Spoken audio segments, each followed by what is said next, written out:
everybody. Welcome in to the Jack Drimmy's Lime Show. Danny, Brandon. What's up, nice buddy? to meet you, Danny. How you doing?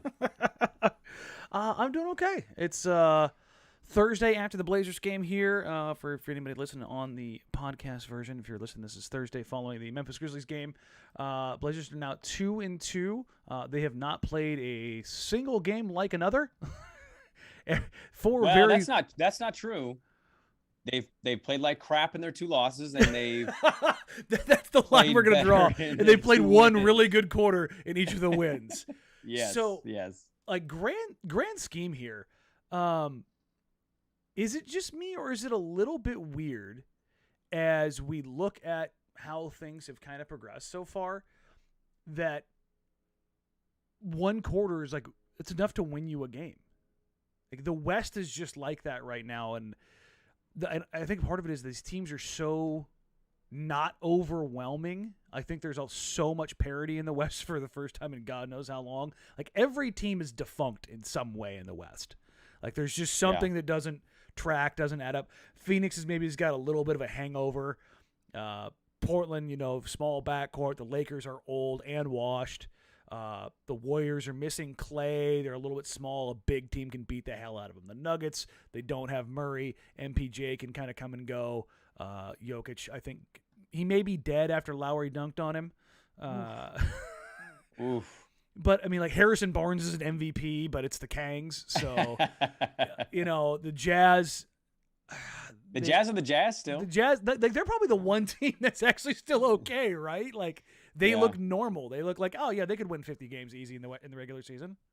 Well, I think that's kind of what makes this season exciting. Like, we're kind of all over the map and how we view the Blazers, but ultimately, that's the cool thing is, they could be anywhere from 4 to 10, and I don't think anybody would bat an eye at any one of those finishes, right? So I think it kind of leaves you optimistic that if they're going to get farther this year, this is the year to do it because of how uncertain there are so many things. Like the Clippers, I told you for the year, I like the Clippers. Man, they're sub 500. They're 1-3. They could lose tomorrow to Portland and be 1-4. Like maybe the Clippers aren't what they were in the playoffs, right? LA, they're old. They could get hurt. That season's over. Yeah. Denver, I think Denver's going to actually get it going. I still like them. They still have Jokic. They still have Michael Porter Jr. They still have AG. They've got a couple of decent bench guys. Their guard creation's cheeks, but yeah. Right. But even, I think it just goes to the point, though. The parity exists. You don't get it often. And it's kind of the one saving grace I think Blazer fans should have about this season is they could go farther than they did last year because there's so many question marks about so many teams. And because I am me, I can go completely the other way. They can not go as far as they did even last year. Yeah, there he is. There he is. There we go. 3 minutes into this thing. Debbie 4 minutes time. and 24 seconds. That's not even record. That's not even record time. Come on, man. Yeah, you're right. They beat Phoenix by 30, and you went, I'll tell you what I didn't like. And I'm like, welcome in. I did say nice things before that. I know.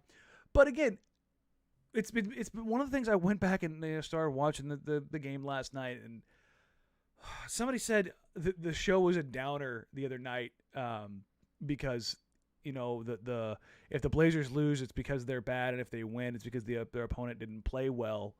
And yeah, I don't know what else to tell you. The Blazers have not played a good game. They have played okay. I think they played okay against Phoenix. I thought Phoenix couldn't hit anything. I thought Phoenix got looks that they wanted. I thought Memphis in the first half got looks they wanted. And here's the difference. I thought for the first time all season in the third quarter against Memphis, they dictated something. That was their best quarter of basketball. Would you Not agree? even close. That's the best quarter of basketball for the season. Yeah. And I think once you got through that quarter, Taylor Jenkins was like, nah, we gotta play Golden State tomorrow, man. Back it up. We're gonna get out of here. Clear, it's not our night. And I think you saw that from the Blazers. It's against the Clippers, where very much the same. Where Portland made a little bit of a push to kind of like get it within earshot at halftime, then came out and the Clippers said, "Nah, we're packing you up, man. Right. You go ahead and you ain't got to go, but you can't stay here." And realistically, I think the Blazers have played 2 good quarters of basketball, which I would not expect a team to be 2-2 playing 2 good quarters of basketball, but there's still so much weirdness, particularly in the Western Conference, that I don't know, man. It's hard to kind of to figure it all out. Like can you parse through that and go, yeah, that tracks, or are you taking that and you just kicking it like a puppy in Anchorman? No, I mean, I think there's teams trying to figure out what they are and who they are. Obviously, like the Lakers are the prime example here. Oof. I mean, it's a team. I mean, yeah, no doubt. Oof. If you told me in 25 games they were a different team and people were like, I kind of like the Westbrook LeBron thing, I wouldn't be shocked, man. We've seen that happen in this league before. So I think you got teams feeling it out. I will say, I do understand that sentiment from a listener, though. Like, no. Just bear with me here. Yeah, I got you. I think you make a lot of good points, and I don't really push back because I'm watching the same game. So yeah, I think there's quarters where the other team just is not hitting shots. They're not playing very good basketball, and the Blazers have taken advantage in those moments. But like the first quarter is this, right? The first quarter yesterday to me was more about Memphis being ice cold and not hitting those threes. They missed 7 in the quarter. But the third quarter is all about Portland. And 100%. The second quarter is all about Portland. So, I don't want people to view if we have a 5-minute tangent about what they didn't do well in a win. That doesn't need to be viewed as we're being a downer podcast. I just view it as we're trying to like offer thoughts throughout the whole game and not just, hey, they dominated that third quarter. Let's talk about the third quarter for the next 45 minutes. It's like it's a story, right? It's art. It's how do you interpret what you just saw? And sometimes we're going to agree to disagree. And sometimes somebody's going to make a good observation. So I get where people are coming from on that because, I mean, they did beat Phoenix by 30 and you were like, guys, they were pretty bad. Here's the thing where I don't think there should be that much pushback is you can talk about both. That's one of the things I wanted to highlight even after they won the other night was, hey, listen, they beat Memphis, but they realistically should have been. What's funny about this is I had somebody say, you're such a downer. And I went back and watched the post-game press conferences afterwards. You know what Chauncey said at the podium? What? We're lucky we weren't down 20 at half. Yeah. CJ and that's how it felt. Yeah, I mean, if not for Ant going nuclear in a quarter and Memphis just, stepping on every rake in the parking lot, that game goes just as the Phoenix game went sideways for the Suns. Yeah. It just, nothing really. I think we're going to see that a lot, though. I mean, I do want their identity issues.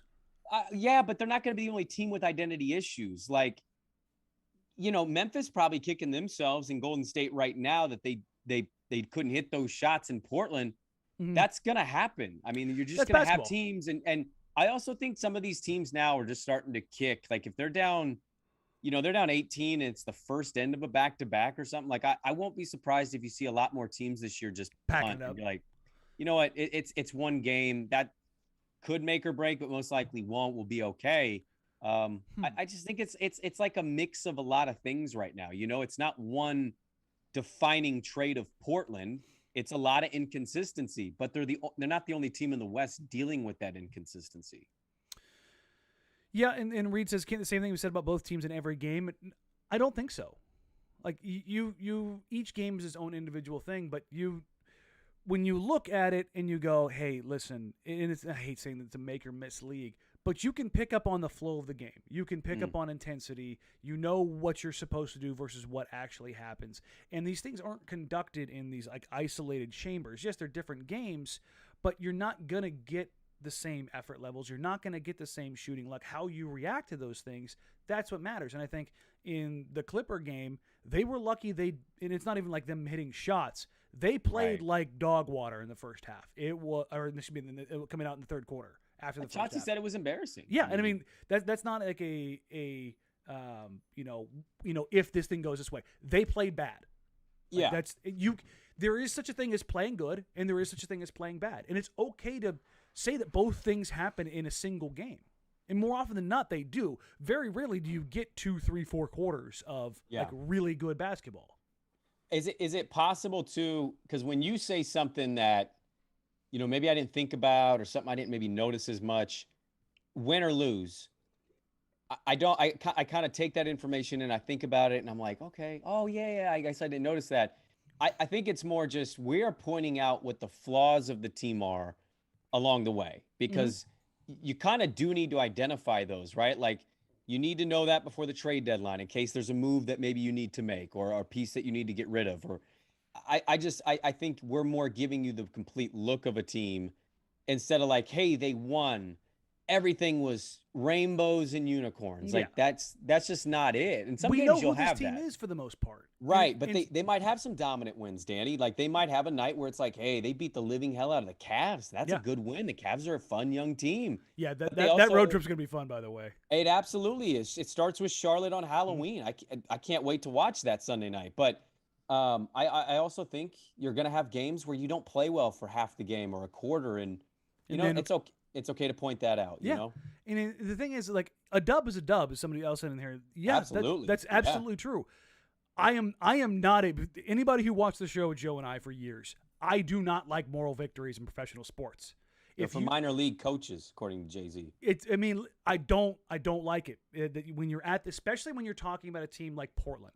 If you're talking about Memphis 2 years ago, you can have moral victories. You can't have moral victories when you're in year 6, 7, 8 of an iteration of a team. That's not a thing.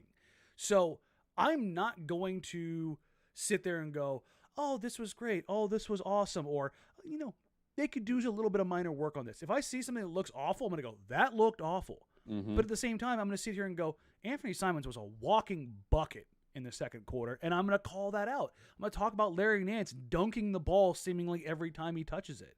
How Nance and Zeller are, Ant, Nance, and Zeller have probably been the three most consistent basketball players for this team this season so far. It's not necessarily box score. Well, Ant in the box score, but Nance and Zeller is as far as what you can expect from them on an effort level and them to slot in the particular roles. Zeller more so than Nance, but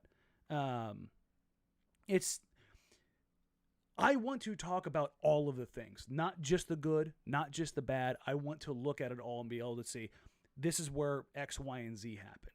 And sometimes that sucks. And to be honest, because I don't want to get negative and beat that home because we all kind of know what this team is generally for the most part, that's why I kind of bailed on the Clipper game post-game. Let's just have some fun. Let's burn the tape. Let's talk about some stupid headlines because it doesn't do anybody any good to sit there. And Chauncey basically said the same thing. Now they went over and watched the tape the next day, but that's kind of how it goes. Well, you can't also overreact. That was everything bad that could have happened. You played a super desperate team. Their sixth man got super hot. You couldn't contain him. You couldn't buy a bucket. Your best player couldn't buy a bucket. That was just that's a prototypical night for a lot of teams that encounter it in a season just wasn't your night. You can dwell on some of the negatives. You can't really conclude too much because some nights that's going to happen. You're going to point blank get your ass kicked. I'm with you on the Little Nance Ants. I'm a big fan of it. Mr. Handsome coming off of the bench there. The bench is, of all the things, I know CJ's getting a lot of love. I love how when CJ has a good run, we act like it's weird to me how we act like we don't appreciate or recognize CJ McCollum. When he's playing above and beyond, it's like nobody giving him the respect. CJ, the hottest guy in the league. It's like, yeah, we know he's good. We've seen this before. I don't know where that narrative comes from. I don't know if it's because we don't give him the same love that we give Dame. But Dame's better. That's the thing. I know, but people act like when CJ plays well, it's like, and he's never getting the respect. And it's like, he got he's probably had $200 million worth of contracts. I think he's getting a lot of respect here. But the bench has been the story for me this year. So far of all the things to dwell on, man, I'm looking at the two young dudes and saying, nice. If S hits the fan in the worst possible way, and we have to rebuild with a new guy creating and being an architect, maybe I'm not that upset if we start with Nance or if we start with Nas and Ant. You know what I mean? It gets me into that kind of mindset of I really like having these guys be good. They give an element to the team that they don't have otherwise. That they haven't had. Yeah. They have not had an Anfernee Simons, right? Melo was not this. Nassir Little, you had a little of that here and there, some role guys be high energy, do the dirty stuff, but typically not at the wing position. I love that he's a young 20-something who could maybe develop into something even scarier, which is great.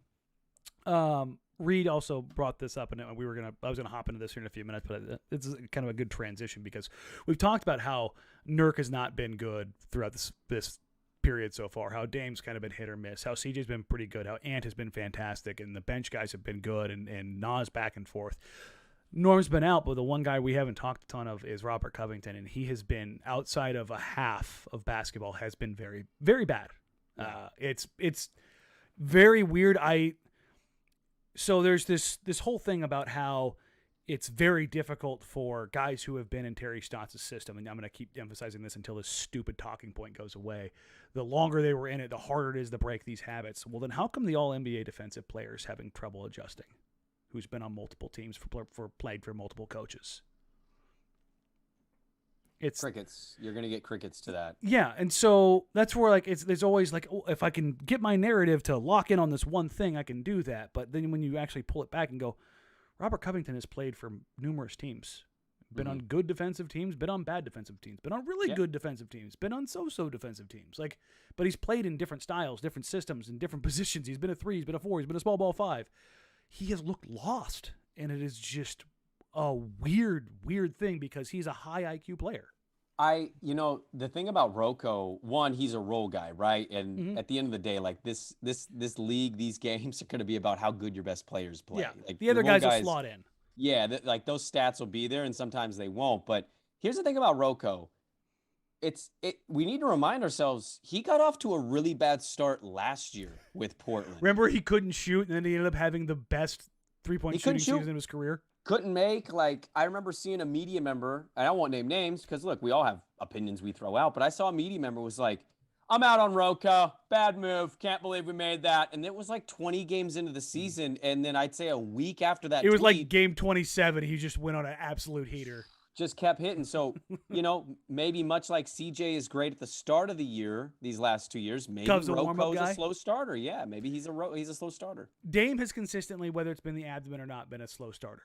CJ has typically been a hot starter, which is kind of a nice option in that you get a little bit of balance as Dame works his way in. CJ starts high and then kind of tapers off.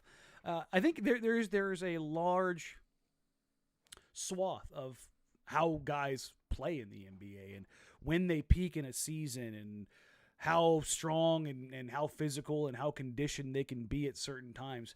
I mean, a little hat tip to Chauncey when he was first talking about Nurk and getting him more involved. He's in good shape, not great shape, not great game shape, but and that was okay. And I think and again, I'm gonna give another hat tip here to Quick on his latest Simons article. The serial killer, baby. Serial killer, love it. That has to be the nickname, right? Oh, no, 100%. 100%. I know Ant's there, but serial killer, you cannot beat that. Yeah, no, we're running with that, and that's if I have to build the merch, I will.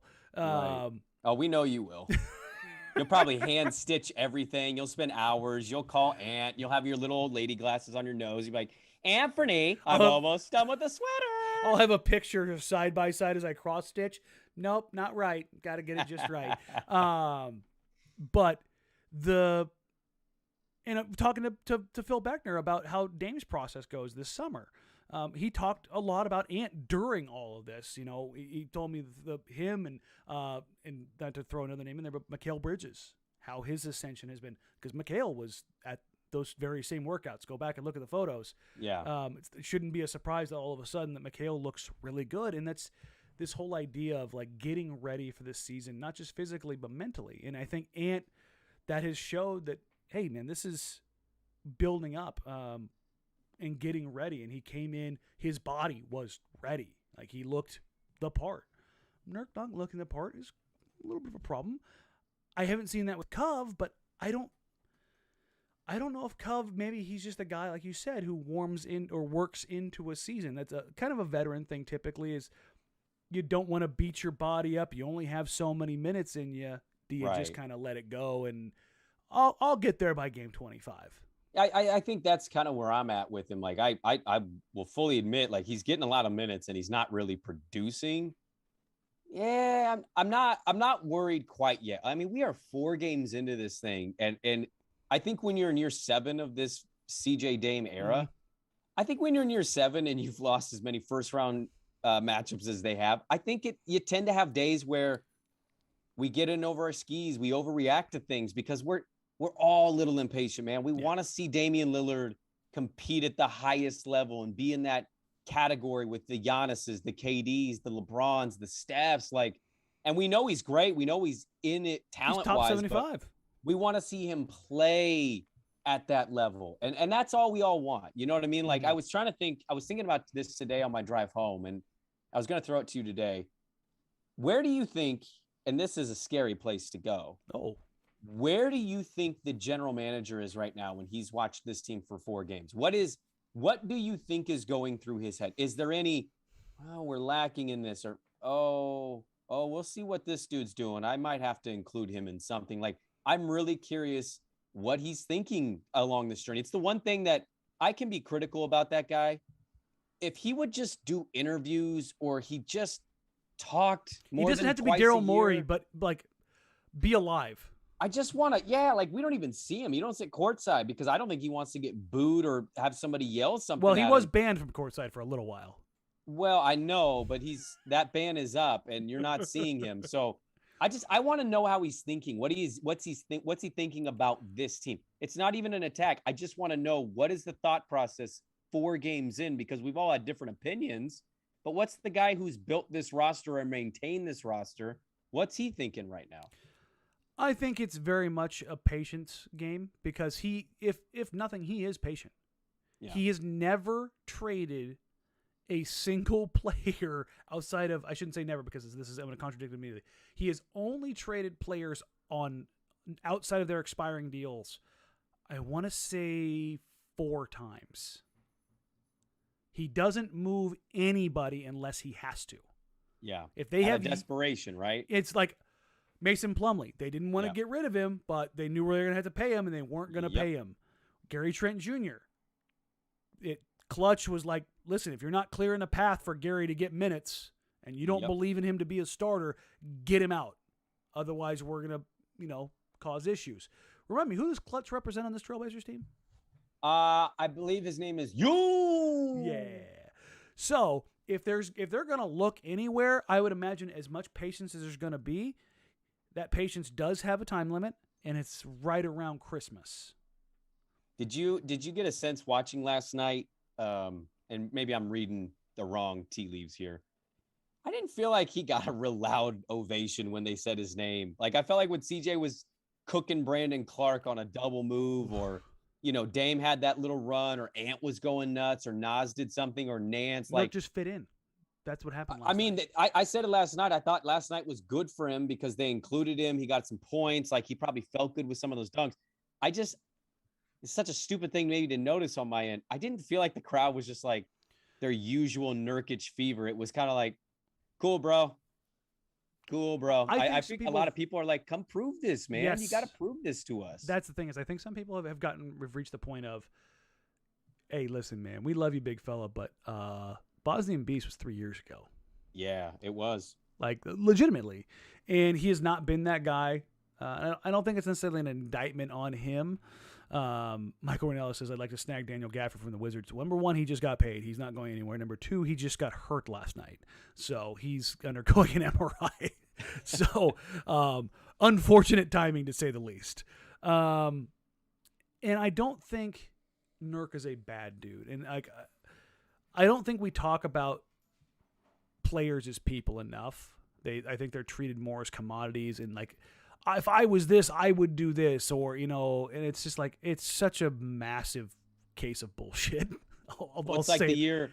Yeah. My reality check to that, Danny, was the year Nick was really struggling. Mm. And then somebody that covers the team kind of pulled me to the side and was like, hey man, he's really struggling. He's going through it. He's going through a divorce and it's ugly. And you're like, oh, okay. Like, those are human moments that I think you can kind of relate a little bit. You can say they're paid too much. Don't care about that. Go play. It's like, yeah, you're still human though. Yeah. So you're going to care, especially when it gets ugly like that. It's going to be a distraction. Listen, man, I've had money in good times and I've been poor in bad times, and I've had, money in bad times and I've been poor in good times.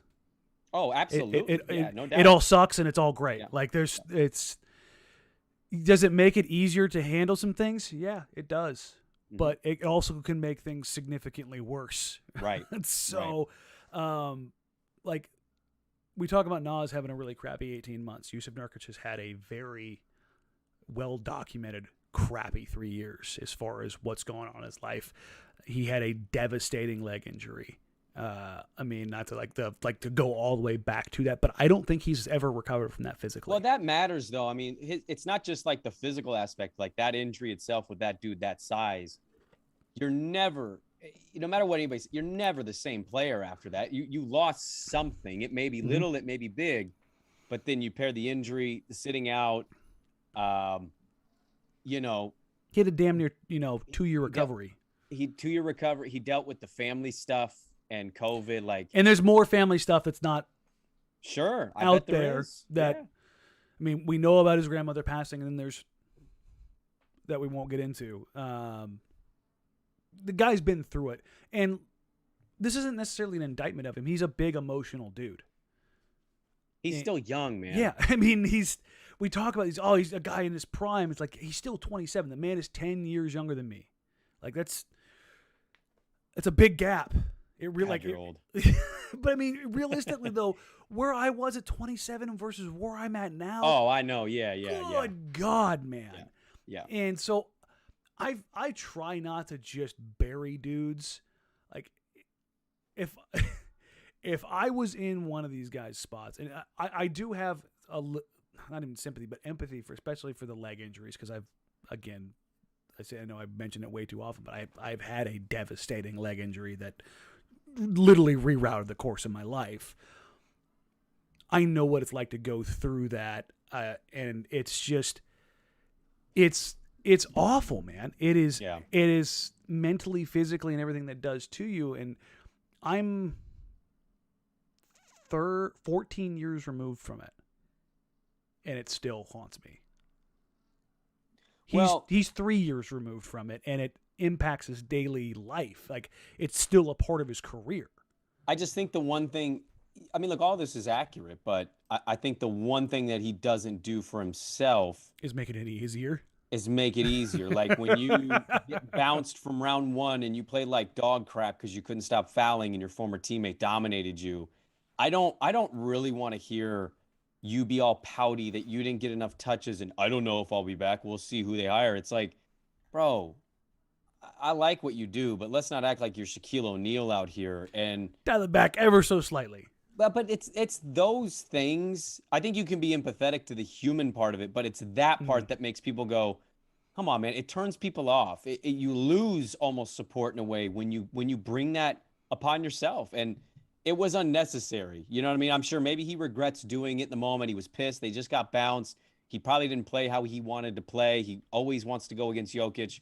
He was upset, but that's what maturity and growth can kind of show you, right? At 27, I might have did the same thing and put myself. I'd been even pettier. I'll be honest. You might have been. I was. Somebody's got to be in his ear, or he's got to realize, like, man, you can't make this more difficult on yourself than it already is. I've wondered what, and not that it's incumbent upon Dame to do this or that he has to do it, but I genuinely wonder what those conversations are like between them right now. Right. As far as Dame and Nurk? Dame and Nurk. Yeah. Because they're not that their relationship is at a crossroads, but like their professional careers are at a crossroads. Like Nurk's got to do what's best for him. Dame's got to do what's best for him. Like, what does that look like beyond this season?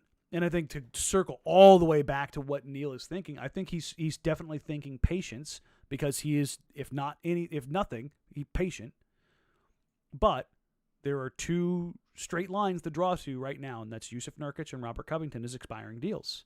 Mm-hmm. And even if things go good, that's the thing is I think people say, well, if things don't go good, I could see them moving Nurk or Cov. And I'm like, if things go good, I can see them moving Nurk or Cov. They've got $112 million tied up between Dame, CJ, and Norm. Like, they have like $6 million in cap space. If they don't re-sign those guys, they don't have the space to bring anybody else in. So they've got to figure something out. Like, that's right. Something has to give. We did this last week, and we had a couple games in between.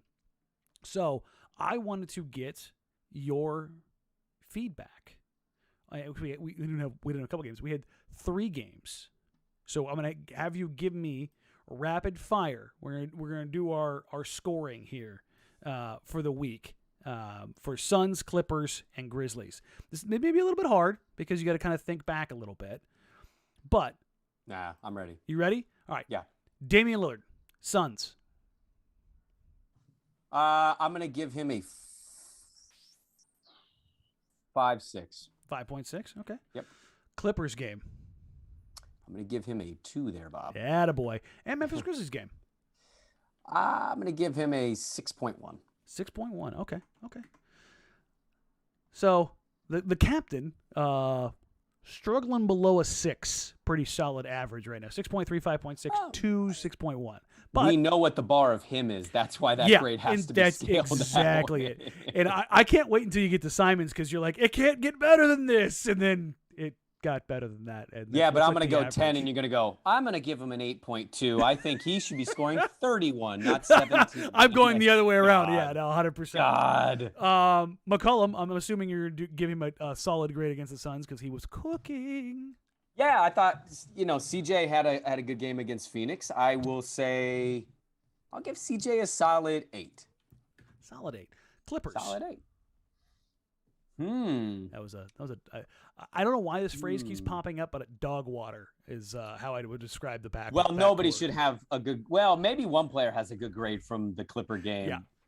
CJ, I'm gonna go with CJ. I'll go a 3.2. Yeah, he was better than Dame, but not by a ton. Not by a lot. Grizzlies game. I think it's kind of hard to score both CJ and Dame in the game. I think they were okay. Yeah. Yeah, I liked what I saw from CJ. He was aggressive. He was hitting his shot. I love watching him put guys in blenders. Brandon Clark got absolutely. He made him double jump, Danny. And spin around. He spun around. That was the Dirk one was more entertaining because Dirk played with him afterwards. Like, come on, man, don't do it. Because it was Dirk. It was Dirk at an old age. It was like, crap, man. You put me in that blender, man. Clark double jumped though. I thought the Clark one was better than Dirk. Oh no, that's what I'm saying. It was the move itself was better. The reaction from Dirk was better. I'll give CJ last night against Memphis. I'll give him a solid 7.9. Ooh, very close to the Phoenix. Okay. Obviously we got no Powell, so he gets the zeros in their place. Yep. Cove against the Suns.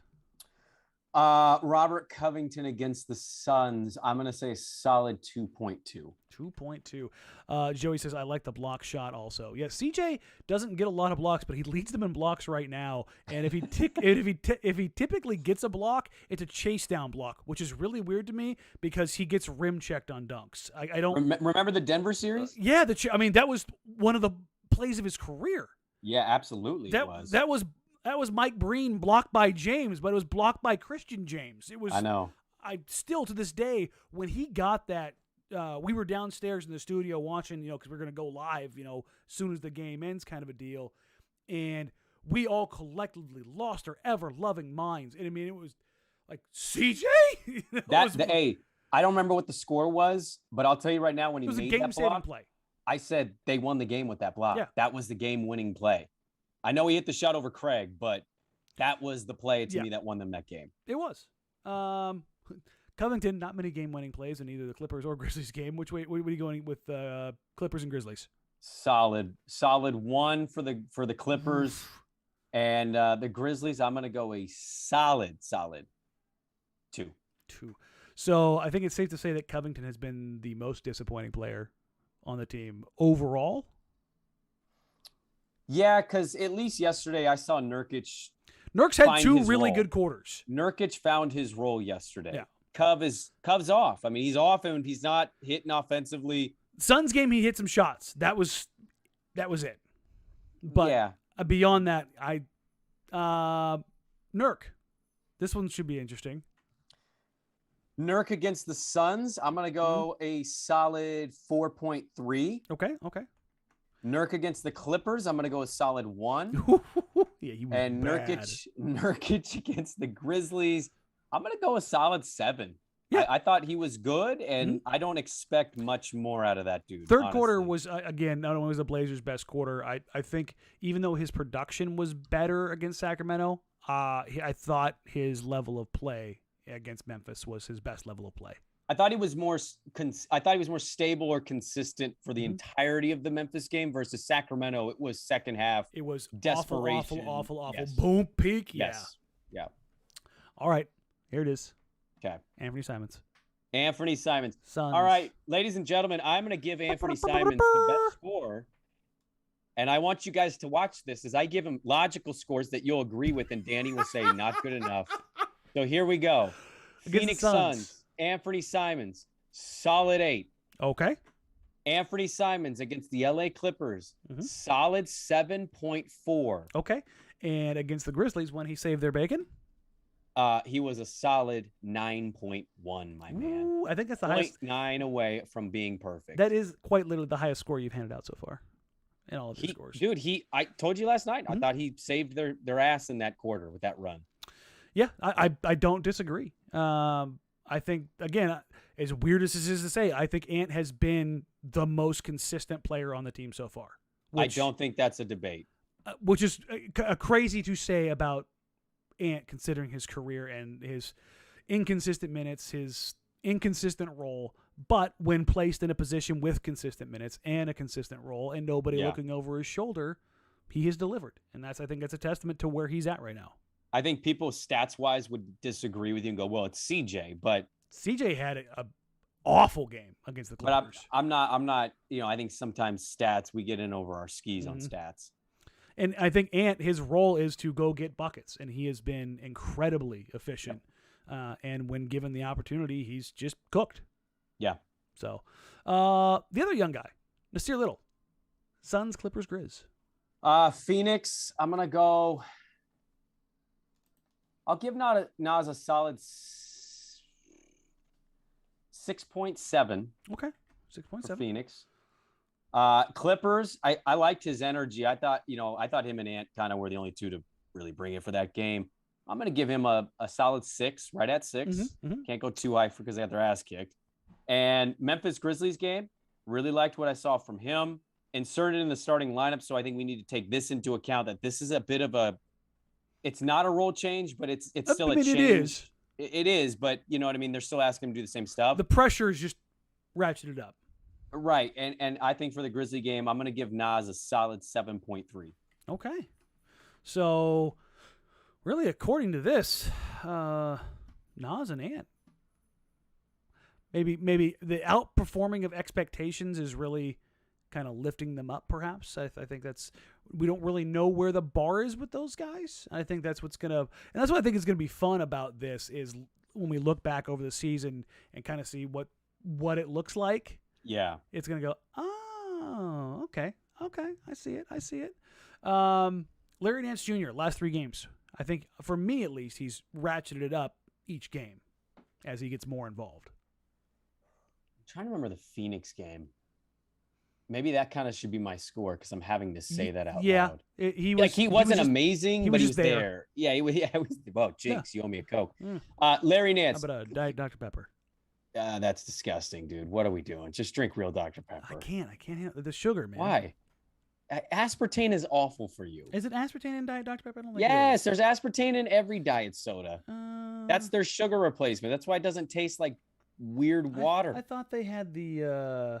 What do they have? What do they have? The other one. I think it's the other one because get rid of it. It has aspartame. Cockroaches don't like aspartame. Larry Nance. Side soda conversation. Larry Nance. I'm gonna go for Phoenix. I'll give him a 5.7. Okay. For the Clipper Clippers, game. Yeah, I'm gonna give him a 1.8. And Grizzlies game, which Grizzly game was his game. Yep. That was my like it. I was glad that he lived up to my pre-game prediction. So I'll go Larry Nance. That's what I want to see, and that's a good 8 for me. Ooh, spicy. I just don't know how much more of an impact he can make, so maybe it should be higher, but I still think there's something there to tap I think into. the scores, it's not going to be a consistent line. Like an 8 now, an early season 8, I don't think is the same as like a late season 8. Yeah, that's fair. So I think as we kind of, as guys work in, we'll go, okay, the bars are not always here. Now, for Dame, I think we know we've got 9 years of, 38-5 is like, that's a good game from Dame. But the man has dropped 60 in a game multiple times. So what a 10 is for Damian Lillard is not a 10 for others. Right. So I think there are 3 guys whose bars won't change or shouldn't change. Dame, CJ, Nurk. You think the Nurk bar is what it is? I do, man. I really do. I think you look at who is on this team and how the team's built and how they're running so far 4 games in. Mm-hmm. I really think Memphis he'll have a game where maybe he scores more or maybe he's got a couple more defensive plays, but I think largely Memphis, that's who he is going to be with this team. I think I'm going to push back on a little bit just because of the playmaking. Because I think that Nurk as a playmaker does. I can't decide if I want my hat forward or backwards, and it's driving me crazy. I know. But I think that opens up a lot of different things for this Blazers team. You said something about spicy there that made me remember real quick. I committed. I got doing to lock in a date. Oh, the chip challenge. That's a good time to announce it. I will die following the Rockets game November 12th. Dude, your poor little butthole. That's so awful. It's hopefully I will be out in the studio, which has concrete floors right now. in case I get wildly ill, because this is we have hardwood floors throughout the entire house. This one room has carpet. And I don't want to get sick in here. My coworker, he does fill-in stuff for us. He's got another gig, but his name's Joe Fisher. Mm-hmm.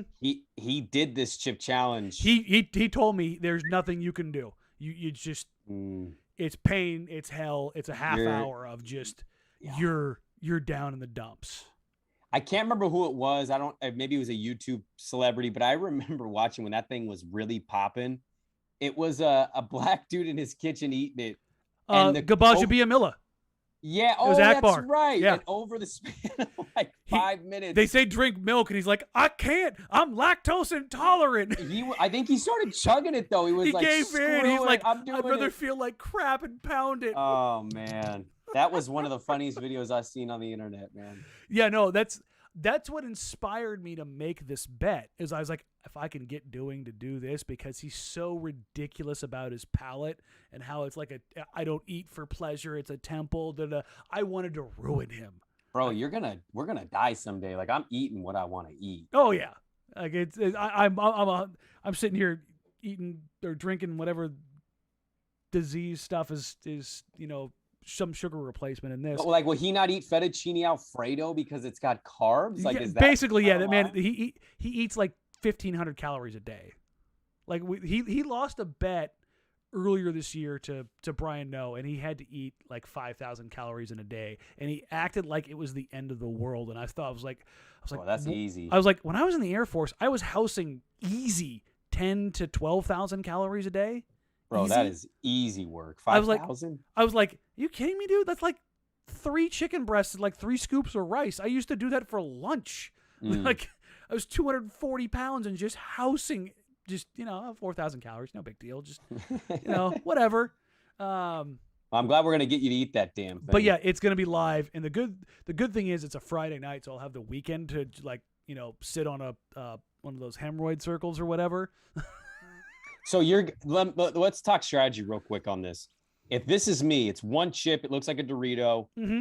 If this is me, I'm eating it all in one bite like a Dorito. Oh, yeah. I'm not taking 2 bites. Like, I'm putting the whole thing in my mouth, chewing I'm as fast as I do can, swallowing. the worst live show thing possible.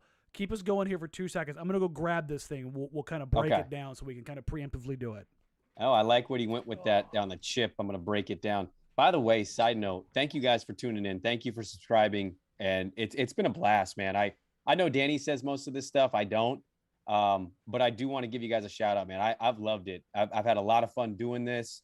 The Blazers season's, it's exciting. I love NBA basketball. So to watch this team, I may not agree with the roster moves they make, but we still appreciate the conversation and the opinions you guys are throwing at us. So thanks a lot for that. I just want to say thank you. So here's the thing. I've seen some people say, does he even have it? Is it even the thing? Shadam. It is here. It is still sealed. I have not opened it up or tampered with the package. So everybody, and this is the this one was the last model. They've come out with a new one that I've heard is not as spicy. When did you buy it? Last summer. So it's spicier than So it's spicier than, yeah, because it's just sitting here getting hotter in the box. Yep. But yeah, so this is, and inside this, as you can tell, it's a little coffin shape. It's a little coffin, and then the tortilla chip is sealed in like a foil sealed box.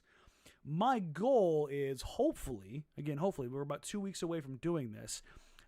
I will have all of this outside on the nice cold concrete floor. I want to feel the coolness. I've got an air conditioner set up. Like I want all of the cool pouring on the exterior of my body because I am a massive sweater to begin with when I work out, and I have a feeling that I am going to sweat a ton.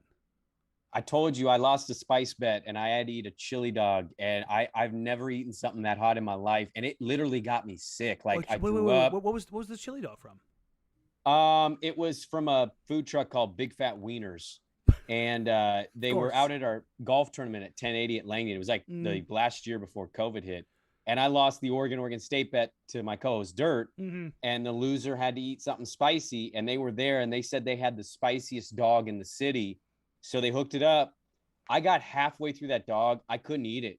I had to stop. Oh, like it ruined you? Dude, I got physically ill, violently ill. I was in the bathroom. It was coming out both sides. I barely was able to drive home. And I'll tell you right now, I put the fans on. Brother, that is pain internally. Those fans are not going to help me. I'm screwed in that regard. Just don't even worry about it. It's going to be an internal thing. Like, it doesn't matter if air conditioning or fans are blowing. Like, that is... It's in your body. It's not outside of your body. Well, I know. I understand that, but like, I'm still trying to like it. It's not gonna help. It ain't gonna help. It ain't gonna help. I would have milk and hope to God you don't throw up. And remember, what did I literally text you about milk just the other day? What do I hate? You're not a fan, yeah. I hate milk. You eat cereal dry, which is the weirdest effing thing you could possibly tell me. It's just, I'm not gonna do it, man. I cannot do it. I'm surprised you don't suck it up and eat cereal with milk because Anfernee Simons likes cereal. No, here's the other thing. I'm not even a cereal guy. I am not a carb in the morning guy. Remember, we had this discussion. Waffles, pancakes, cereal, not my thing. I don't like carbs in the morning. You're so weird. I like eggs. I like bacon. The carbs that I like are potatoes, and toast. You like breakfast burritos? You don't dig that? Love breakfast burritos. Tortillas. Bagel, cream cheese, breakfast sandwich. You don't dig that? I'll do breakfast sandwich. I'm not a huge bagel and cream cheese guy in the morning. I'm not anti. But again, for the most, like the real heavy starchy carbs, like that's dude. Not, we're gonna not lose. We're gonna lose listeners because of you. You know what's gonna happen is they're gonna get very mad at me because, like, I don't know. I can't remember what we were talking about. I think it was my old co-host Tara when I was doing the Blazers Edge pod years and years ago. So you said something about waffles, and I said I hate waffles. Like, and not even like I'm ambivalent towards waffles. I don't like them. The texture, the taste, nothing about them. It's like, cool. Let me pour like liquid sugar on cardboard and bite into them. I love how this has turned into the food thing, and everybody's gonna get you really have angry. Made awful. What is your waffling problem, mother waffler, man? God. But breakfast burritos. Yeah, definitely on point. The delivery mechanism can be carby. I will say that, but not like the entire thing. Does that make sense? Sure. Okay, yeah, I get that. So toast, a bagel. I don't tortilla. know how you don't like a stack of pancakes, like 3 flapjacks, just again, buttered in syrup. Sugar. I am not a sugar guy. I am a salty guy. Like, yeah, but doesn't that really like track? Pancakes? No, Me, I mean, like I don't like them. Who cares if you're a salt over sugar? I get that, but like, how do you not like pancakes? It's not my thing, man. I don't get down. So much so, if it turned out that waffles was the key to making this suck less, it would be a tough call for me. Wow. I think we need to get off food. You're pissing me off. Your curly fry take was awful too. Again, the worst of the fries. But how is it the worst of the? It's top 3 fry, and it's debatable where it ranks 1, 2, or 3. To be honest with you, Give me a giant steak fry. Give me the shoestring Oh fries. my God! Of course, you are starchy, thick potato steak fry guy that has never has seasoning. It's never good. Oh no, It's give me the dry. seasoning. Yeah, you're probably drenching it in ketchup. Oh no, give me Five Guys fries, extra crispy. God, yeah, those aren't bad. I'm not gonna hate on there that. You go. The curly fries. I mean, come on. But we're bringing it back to the self-inflicted torture. Following the Rockets game, I will do the chip live on stream, and it'll be a Friday night, so you can stay up late and watch me die. Oh, I'm gonna turn it on as soon as we're done. It actually won't even be that late because it's a in Houston game. So it's 2 hours earlier. Yeah, so it'll be we'll go at like 7:00, which I don't know if that's necessarily good or bad, like in the sense of like, do I want to be able to go to bed right away, or do I want to stay up a little bit longer before I go to bed? You know? I think 7's perfect because it allows you to get all the. If you end up having a bad reaction, it gives you about a 3-hour window. And then by 10 o'clock, you're in bed. You're feeling awful, dude. But the next day, I felt normal. I woke up and I was like, I got all of that out of my system. This too shall pass. Yeah, it was like, all right. The body was like, get this out right now, and we're good. Yeah, the good news is the fire department is 2 blocks that way. The hospital is that way. So if something goes completely sideways, we'll figure it out. All right, let's wrap up our player ratings here because I did derail it. Cody Zeller, we'll wrap up with him. Cody against Phoenix, I'll go 7. Cody against the Clippers, I'll go 3. Just because everybody sucked that game. Just because everybody's terrible. I'm trying to be nice to somebody. And Cody against Memphis, I thought he was really solid. I'll go a 6.8. There you go. Is Cody Zeller going to make it to the All-Star break in one piece? No. That dude has just got the most rotten luck known to man right now. Nibble says, what's next? You all going to trash talk au gratin potatoes? Dude, I mean, like, thank you, Nibble. Danny is an awful human being right now. This is just embarrassing. Mm-hmm. What was it that you said about au gratin potatoes? They're not good. There you go. You monster. Come on. Scallop potatoes, like, what are we doing? Oh, God, you would go this way. Let's flip ahead. Let's go look at the Clippers. What, you're not going to grade these guys? Oh, I didn't say mine. That's funny. Let me pull mine up. I already wrote mine down. So just say, what the hell, man? I'm the only one putting myself out there. I'm vulnerable right now. I'm all alone. McCollum, I went 8.2 against the Suns. Yep. I went a solid 4 against the Clippers. And then against the Grizzlies, I went 7.2. Well, you gave him a 4. How did anybody get above a 4 for the Clipper game? You gave Simons a 7.4. Well, Simons he was really good in the game. Yeah. He's a beautiful angel. Cov, I have given almost the same scores as you have. Against the Suns, I went 2.3, so I went 0.1 higher. Against the Clippers, I gave him a 2.4 because I thought he was better than some other guys out there, and I was like, he wasn't the worst. Screw it. And then Cov against the Grizzlies, I gave him a 3. Nurk against the Suns, I gave him a 4.1. I went under you. Clippers, I gave him a 4. Grizzlies, I gave him a 7.2. So we were kind of on track on that one. Okay. And now, drum roll, please. Anfernee Simons against the Phoenix Suns. I actually flopped the scores directly. I gave him a 7.4 against the Suns, and I gave him an 8 against the Clippers. I thought he was better than basically everybody by such a significant margin. It was physically painful. And then against the Grizzlies, 8.9. And I thought, again, I think. Yeah, I know. 45 points. He's got to get there. His career high is 37. I'm just saying. It is 37. You're so ridiculous. So ridiculous. Little, 6.2 against the Suns. Against the Clippers, 6.2. And against the Grizzlies, 6.8. Just boom, boom, boom. I think he's going to be a steady Eddie. Even just because his energy is going to be there. I am going to see, just as long as he has energy and he's trying to be infectious with that, I think that's such a big thing for this team because I haven't seen Nurk be that guy. And if I'm going to question Nurk on some things, that's one of the things that does bother me is that in the past he was an energy guy. And I wonder if he's gotten to the point where he thinks he's too good for that. Yeah, I was just literally going to say that. He doesn't want to be that guy anymore. He wants to be the go-to guy. And I think you can be both. I think you can be a go-to energy guy. Joel Embiid is a go-to energy guy. Yeah, Joel Embiid's a different animal, but you understand what I'm saying? Like, it's not impossible to be that. Yeah, I don't know if he views it that way though, and that's the unfortunate part. And that's the thing is, like, I think when you say energy guy, you think, oh, role player, bench contributor, and I'm like, I mean, Montrezl Harrell was an energy go-to guy. Joel Embiid is a go-to energy guy. Hell, and this is, I think this may be a little bit, not necessarily against the grain. Wes Matthews was a go-to energy guy. Mm-hmm. In the sense of, when Wes Matthews got the ball, he was one of the biggest black holes in NBA history. Like when he was so against passing, he rivaled Carmelo Anthony. His black hole rating, which I can't remember if it was Pelton or Golliver, kind of came up with this. It's kind of a joke, but we've kind of used it back and forth as this like usage rating where you take a look at field goal attempts, field goals made, actual passes made, and you just look at a ratio. Right. And Wes's was so skewed to black hole, it was like, holy crap. All he does, he was just a play ender. He was a shooter. But if he got the ball, he was a go-to guy. Yeah. And I think if Nurk, you can be a go-to guy as a playmaker and a scorer, but still bring the energy. So that was like my one pushback there. Nance, I went 5.4 and then 4.4 and then 8.2.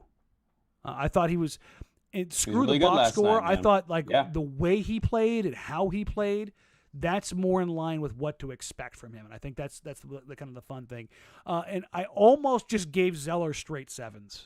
Yeah, that makes sense. Just because he is just like, it's such a white guy thing. Like it really let's be honest, it's such a white guy thing. It's a bleeping stereotype. Like he brings his hard hat, coaches really love him, but he's a high motor gym rat guy. But it's all freaking true, and he's a coach's kid. It's so bleeping irritating. It's just, but he is. He's Joel Prisbilla with less arm span or less wingspan. Like that's. And I think it's good.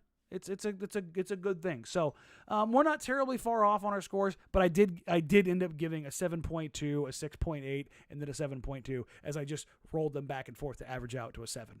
That's fine. I understand that thinking. So it's again, I think this kind of indicates at least where you and I are with this team in that. Our expectations for the starters are up here, and most guys haven't really lived up to that. Yeah. Our bench expectations, because, we've been alive for all of the Blazers' bench experiences for the Trailblazers, are down here, and those guys are performing up here. And so it's like, wow, these guys are really good. Are they really good, or are they just exceeding the expectations that were considerably lower? Both? I don't know if you thought the expectations for them was lower. I mean, just Blazers bench units under Damian Lillard. Oh, well, I guess in that sense, sure. I thought people were kind of excited about this bench because Larry Nance was getting kind of sold on us. We were excited to see what Ant was. We were excited that Nassir Little was going to start getting some run. Yeah, maybe they've exceeded it just in we didn't know what to expect, I guess, from Nas and Ant. But, I mean, I think they've exceeded it, and I think this is kind of who they're going to be.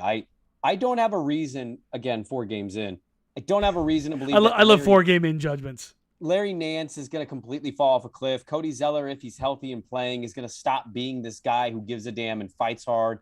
Ant is going to suddenly not know how to score the basketball, and Nas is going to go, I don't want to be the energy guy anymore. I'm going to do something else. I just don't see that. I think this group is kind of what they've been and what they finished with total in the Grizzly game, like 35? The bench unit? The bench unit, 30, 35? Yeah, Ant had 17, Larry had 8, Cody had 10. That's fantastic bench production. May not get that high, but I think they're pretty close to that number. I think this is who they are. Realistically, and by the way, I texted you earlier, for anybody wondering, Anfernee Simons is a plus 10,000 on an offshore book that will not be named, and he is plus 5,000 on a local book that we won't name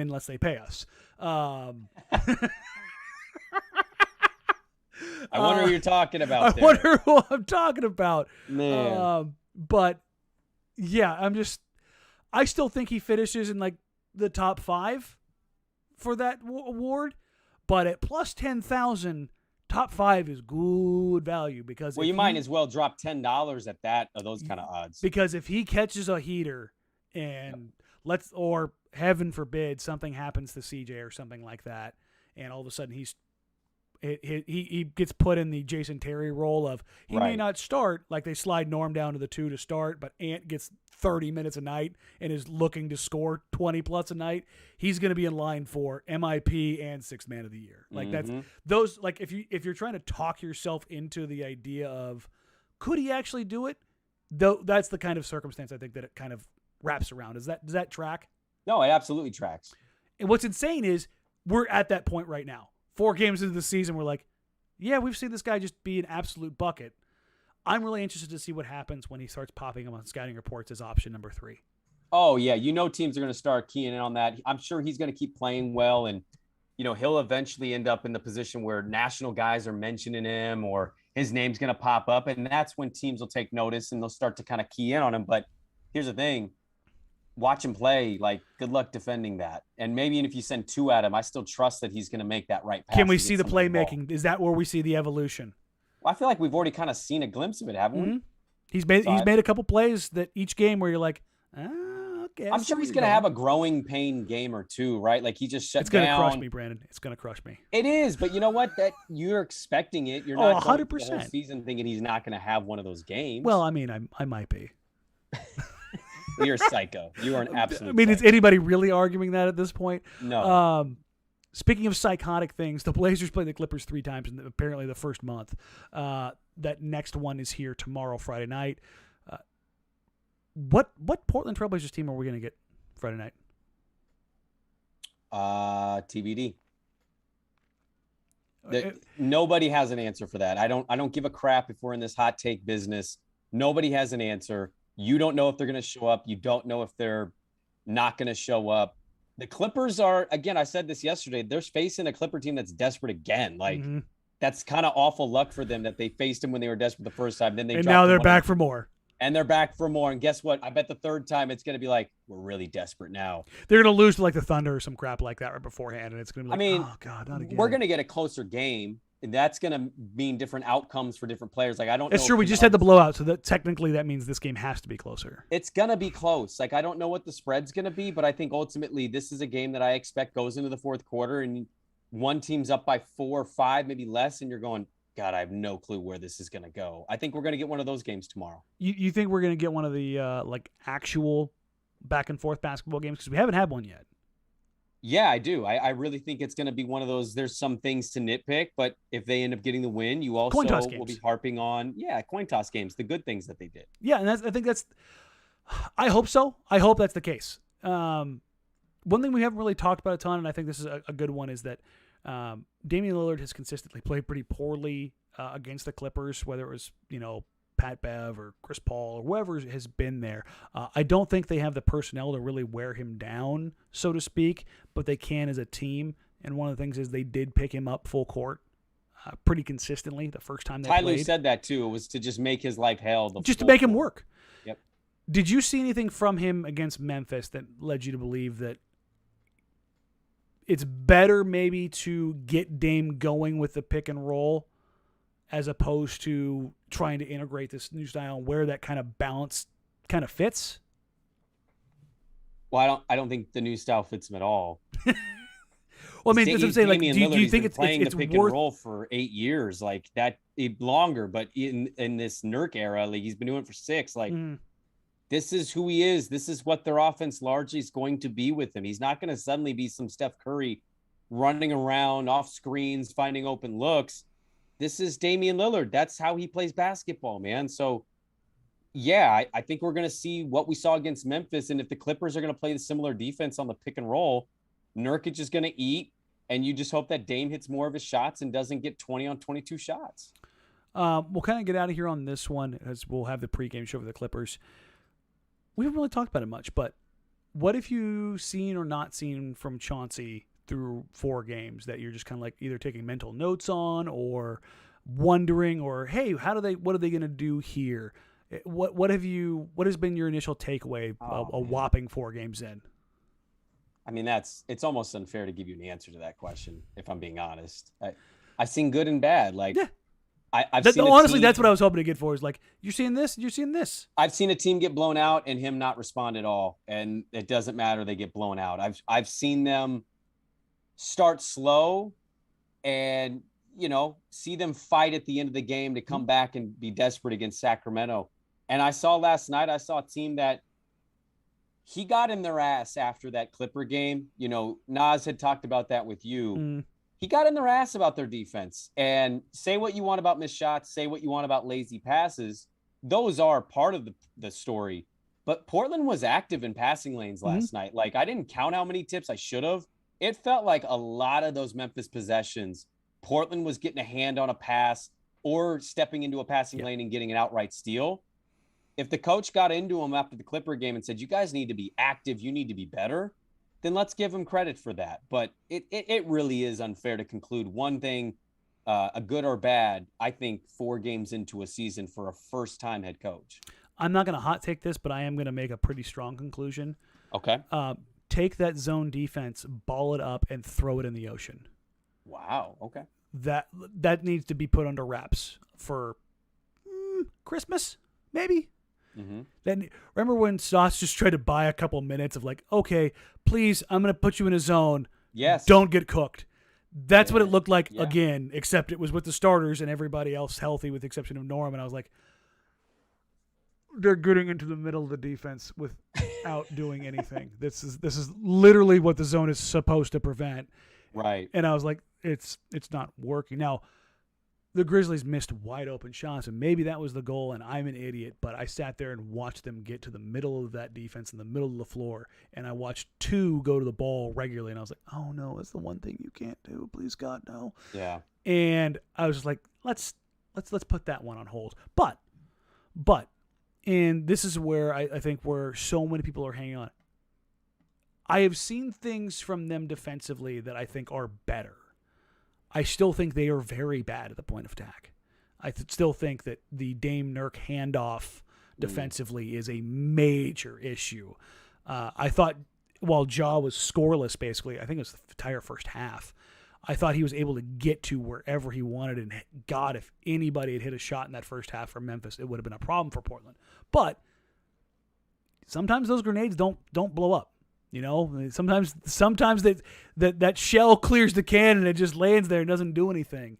And I think Portland dodged it, and that's life, but you figure it out.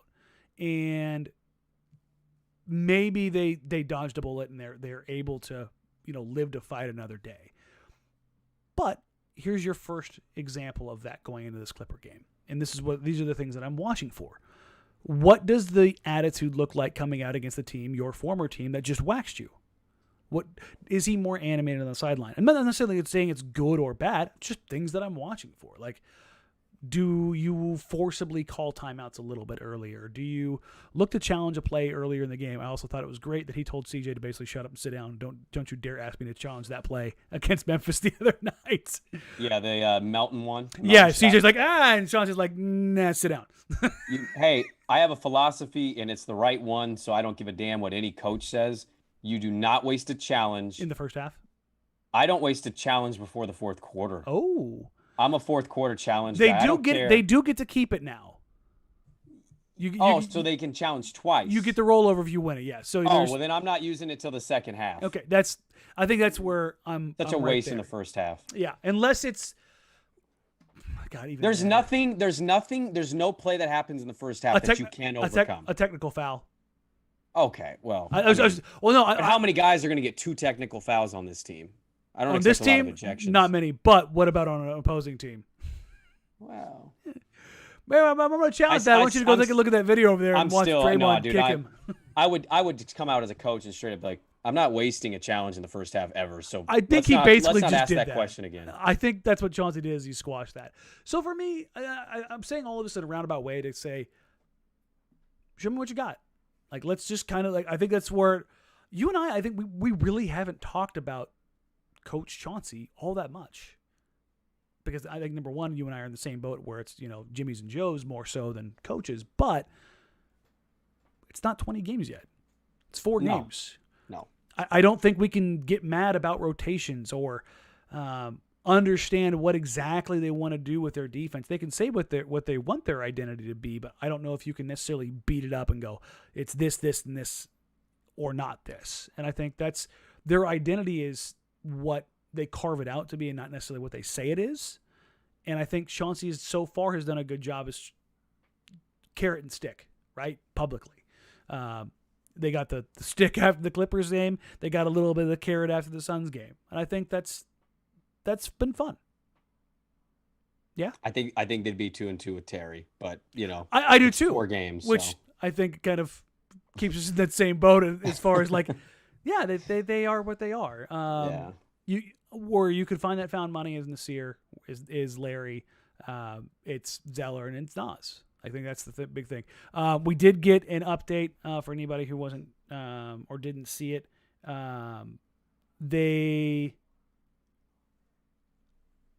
Norm is listed as questionable. I had a momentary brain fart. Questionable for tomorrow. I don't know why they have him questionable. I don't know why. Why not just call it as you see it? But keep him out for love of God. If there's anything lingering, for love of God, please don't. I'm going to be the injury guy. I'm going to be the scared mom. I don't care. I will be the helicopter parent from hell. Yeah, I mean, I don't think he needs to play tomorrow. No. If the Clippers can beat you without Kawhi, you can figure it out against the Clippers without Norm. Yep. That's the situation. Like yep. That's where you got to be. Speaking of where you got to be, you got to go make dinner. I got to go get out of here. So we'll circle back tomorrow. It's a 7:00 game, not a 7:30 because it's in Portland, not LA. I had it confused. So we were doing the pregame show at 5:00. If you haven't already, please like, rate, review, subscribe, do all of the things. I'm going to keep using the toilet analogy. If you're sitting here watching the show and you're sitting on the toilet, click the subscribe button, turn the bell on, let you know when we go live. I'm efforting some guests for the road trip. I'm trying to get Justin again for the Cavs game because the Cavs look really good. Evan Mobley may have put a bow on Rookie of the Year already with how good he has been. He looks like he may make an all-star team in the East this year. If not, it's going to be next year. He has been unreal. The Cavs look like they're fun. The Hornets are fun. I don't know what they are yet, but they're fun. I'm going to see if I can grab one of the guys that covers the Hornets, and then we'll just get a little bit of a view, just so we get, especially early on in the season, to kind of give a little bit of insight around the league. So we'll go at 5 tomorrow. And then the post game, and then we will have you for the mailbag on Sunday, and that'll do it. It's a fun hour. Well, Sunday's a game, so I don't know. Are we doing mailbag? We'll push it to Monday. I'm sorry. Game? Yeah, we'll push the mailbag to Monday. See, this is how far ahead that I look. I just can't do it, man. Can't do it. I don't know. How do you do it? You got kids. I mean, it takes 2 seconds to look at the schedule. Well, thanks. Appreciate it. God. All right, guys. Thank you all so very much. Like, rate, review, subscribe. Find us wherever you find your podcasts. Jack Ramsays, Brandon Sprague, Danny Marang. Find us on social at Brandon Sprague, at Danny Marang, at Jack Ramsays, and we will catch you guys tomorrow night ahead of